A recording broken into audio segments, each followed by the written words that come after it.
ठरलं तर मग या मालिकेच्या येणाऱ्या भागामध्ये आपण पाहणार आहोत की इथं अर्जुनने खूप मोठा खुलासा केला आणि त्याने खोटारडा सचिनला पण पकडलेला आहे. आणि आता अर्जुनने क्राईम ब्रांचचा उपयोग करत सचिन, साक्षी, प्रिया, महिपत आणि नागराज यांचा चांगलाच पर्दाफाश केलेला आहे. त्यानंतर जेलमधून पळून आलेली साक्षी हिला पकडलं गेलेलं आहे. आणि या प्रकारे आता कशा प्रकारे अर्जुननं या लोकांचा पर्दाफाश कसा केला या भागात पाहूया. इकडे अर्जुनला सचिन आणि साक्षीचं यांचा अफेअर समजल्यानंतर साक्षी ठरवते की आपण इकडनं पळून जायला पाहिजे, नाहीतर हा अर्जुन आपल्याला पोलिसाच्या ताब्यात देईल. त्यानंतर इथं अर्जुन येते सचिनला एका रेस्टॉरंटमध्ये रंग्यात पकडतो आणि त्याला बोलतो, मी त्याला धोका देत, तू कोणाबरोबर तुझं अफेअर चालू आहे. आणि बाहेर सगळ्यांच्या समोर देखावा नको म्हणून अर्जुन सचिनला घरी घेऊन येतो. घरी आल्यानंतर अर्जुन सचिनला विचारतो कोण होती ती मुलगी, आणि सचिन बोलायला लागतो कोण नाही ती. तेव्हा अर्जुन त्याच्या कानाखाली देतो आणि बोलतो कोण होती मुलगी, आणि त्याला सांगायला लागतो हे तुझं फॉरेन नाही आहे.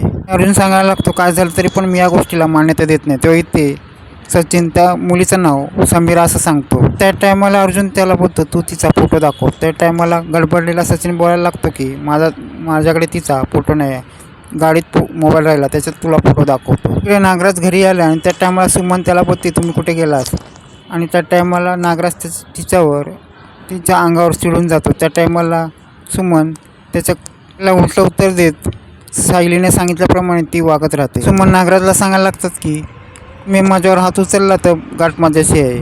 आणि इकडे नागराज ठरवतो की आपण इथे महिपतला सोडून द्यायचं, आणि सुमन पण आपल्यावर संशय घ्यायला लागले. या सगळ्यामध्ये आपण महिपतला सोडलं तर तो आपली मदत करू शकतो हे आता नागराजला समजलेलं असतं. त्या टायमाला नागराज महिपतला बोलतो की मी तुला सोडायला तयार आहे, आपण आता एकत्र यायचं. घरी माझी बायको पण माझ्यावर संशय घ्यायला लागली. महिपत बोलायला लागतो ठीक आहे नागराज, बोलतेस ते मला मान्य आहे. महिपत बोलायला लागतो की माझ्या पाठीचे पोलीस लागले ना त्याच्यापासून मला सुटकारा द्या आणि माझ्या साक्षीला म्हणजे प्रोटेक्शन द्या. तेव्हा नागराज बोलायला लागतो मला जे करता येईल ते मी करीन, आणि दोघांची युती झालेली आहे. हे सगळं आता महिपत आणि नागराज प्रियाला धडा शिकवण्यासाठी एकत्र आले असतात, आणि हे सगळं ते आता ठरवून करतात. नागराजने महिपत प्लॅन करून एका माणसाला बोलवतात आणि बोलतात की प्रियाच्या घरी धाड टाकायची. सचिन ठरवतो की आपण समीराचा फोटो टाकून आपली सुटका करूया, की अर्जुन हा हाडाचा वकील आहे, तो या प्रकरणात आपल्याला सोडणार नाही आणि आपली सुटका करून देणार नाही. त्यानंतर सचिन हा समीराचा फोटो दाखवतो आणि समीराचा फोटो पाहिल्यानंतर अर्जुन अजूनच भडकतो आणि त्याच्या कानाखाली देतो. सचिन सांगायला लागतो ही तर मुलगी आहे. तो इथे अर्जुन बोलायला लागतो ही तर साक्षी आहे, ही तर मेलेली आहे. सचिन बोलायला लागतो की ही समीरा आहे आणि हे पहिल्यापासून मला फोन कॉल करायची. इकडे घरी आल्यानंतर सायली अर्जुनला बोलते तुम्ही इतके अस्वस्थ काय. तो इथे अर्जुन सांगायला लागतो की मला भरपूर काळजी वाटत आहे. स्मिता सांगितल्याप्रमाणे सचिन तिला वेळ देत नाही, तिच्याबरोबर टाईम घालवत नाही, त्याप्रमाणे ते सगळं सत्य झालेलं आहे. सायली सांगायला लागते तुम्ही दोघांचा विचार करू नका, दोघांचं पण ठीक चाललं आहे. तेव्हा अर्जुन सायलीला सांगतो की तू सांगते तसं नाही, मला एका गोष्टीचा सगळं कळलेलं आहे. तेव्हा अर्जुन सायलीला सांगतो की सचिनचा अफेअर चाललं आहे. तेव्हा ते सायली बोलतं काय. त्यानंतर अर्जुन दुसरं सत्य सांगतो म्हणजे ती कोण, म्हणजे ती आहे तिच्याबरोबर अफेअर चालले ती साक्षी शिकरे आहे. आणि तिथे सायलीला हसावरडावं हे काय समजत नाही आणि तिला चांगला धक्का बसतो. त्यानंतर सायली बोलायला लागते काय बोलताय तुम्ही. तेव्हा इथे अर्जुन बोलायला लागतो खरंच सांगतोय. अर्जुन सायलीला सांगतो की तिने आपलं नाव बदलले आहे, तिचं नाव तिने समीरा ठेवलं. आता मी क्राईम ब्रांचला सगळं सांगितलेलं आहे. या सगळ्यामध्ये नागराज आणि प्रिया यांना माहिती आहे की ती जिवंत आहे.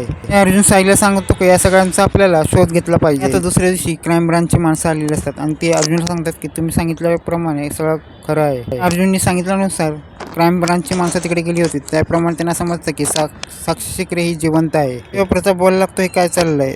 ते अर्जुन सांगायला लागतो काय हे सत्य आहे, कारण की जे चाललंय ना ते खूप डोक्यात ठेवण्याच्या पलीकडे आहे. अर्जुन प्रतापला सांगतो की साक्षी शिकरे जिवंत आहे, आणि इथे प्रताप सांगायला लागतो की हे सगळं कसं शक्य आहे, पण इथे अर्जुन काय सांगत नाही. आता क्राईम ब्रांचची माणसं सांगायला लागतात की आम्ही आता धाड टाकायला चाललोय, पण त्याच्या आधी तुम्हाला इन्फॉर्म करायला आलो होतो. आणि त्याच टायमाला इथे अश्विन येतो आणि अश्विन अर्जुनला बोलतो ही कोण माणसं, ही क्राईम ब्रांचची माणसं इथे का आली. तो इथे अर्जुन सांगायला लागतो की तुला पण आता ते सांगणार आहे. इथे या सगळ्यामध्ये आता प्रिया पण सामील आहे. या सगळ्यामध्ये प्रिया महिपतला ओळखते आणि त्याच्या मुलीला पण ओळखते. नंतर इथे क्राईम ब्रांचची माणसं धाड टाकायला जातात. त्या टायमाला ते सांगतात की तुम्ही काय ते सोर्स सांगा. ते इथे अर्जुन सांगायला लागतो की आमच्या घराचा जावई हा सुद्धा या लोकांबरोबर सामील आहे, पण तुम्ही कोणाला सांगू नका. त्यानंतर इथे क्राईम ब्रांचचा माणूस सांगायला लागतो मी कोणाला सांगणार नाही, मी आता धाड टाकायला चाललो. इकडे साक्षी घरी एकटी असताना ती विचार करते की मला इथे अण्णा कुठे दिसत नाही आणि ते सचिन मला साथ सोडून कुठे गेलेला आहे. त्याच टायमाला आता पोलीस